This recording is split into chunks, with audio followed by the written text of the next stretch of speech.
अरे पांडवांनो, पूर्ण मागपर्यंत जाऊ दे मांडव. तुम्हाला काय पाहिजे? आणि कौरवांना विचारलं तुम्हाला काय पाहिजे? किती सुंदर आहे बघा माऊल्यानो, शब्द घेण्यासारखा. कौरवानं सांगितलं, अरे तुझ्याजवळ असलेले घोडे, तुझ्याजवळ असलेलं सैन्य, तुझ्याजवळ असलेलं हत्ती घोडे हे मला पाहिजे. पांडव हुशार होते, कुंती पुत्र सुंदर असे बोलले, भगवंता श्री कृष्णा, मला तुझं काही नको, खरं तू मला पाहिजे. मग आपण देवाजवळ गेल्यावर काय मागतो? सोनं मागतो, पोराला नोकरी मागतो, पोरग्याचं माझं लगीन व्हायला पाहिजे, 4 बाळात व्हायला पाहिजे, त्याचं पायतान मार खायला पाहिजे, हे आम्ही दे. नश्वर सुनांचं पायतान मारून घ्यायला पाहिजे.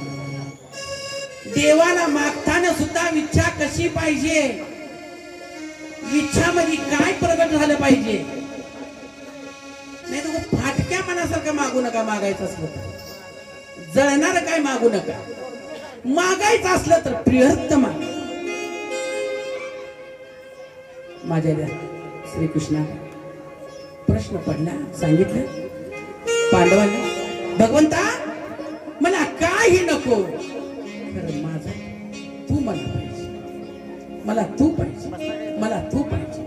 आणि कौरवानं म्हटलं, ह्या श्रीकृष्णाला घेऊन मी काय करू? मला याचा हत्ती घोडे मला लढण्यासाठी पाहिजे.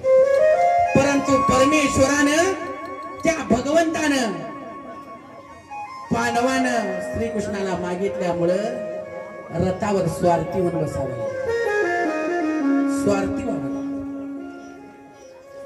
जवा रणांगणामध्ये दोघं एका ठिकाणी आहेत. पांडवाच्या बाजूनं श्रीकृष्ण आहेत आणि कौरवाच्या बाजूनं सैन्य आहे. परंतु शेवट विजय कोणाचा झाला? पांडवाचा झाला. का?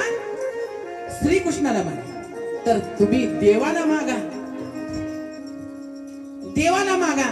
असं काय पोखळ मागण्यापेक्षा तुम्ही भगवंताला, देवा मला तू पाहिजे, माझी कवा वेळ येईल तेव्हा तू माझ्या त्या वेळेला साकार करण्यासाठी तू माझ्या पाठीशी नाही तर देवाला जाऊन काय वाटेल ते मागून येण्यापेक्षा भगवंता तू माझ्या पाठीस राखण्यासाठी तू मला पाहिजेस, म्हणून त्याच्यामध्ये आपल्यामध्ये त्याला सामील करा. तो येणार. म्हणून पांडवांचा विजय झाला आणि कौरवांचा पराभव झाला. म्हणून सांगते, समजून घ्या या देवीला, देवी जगा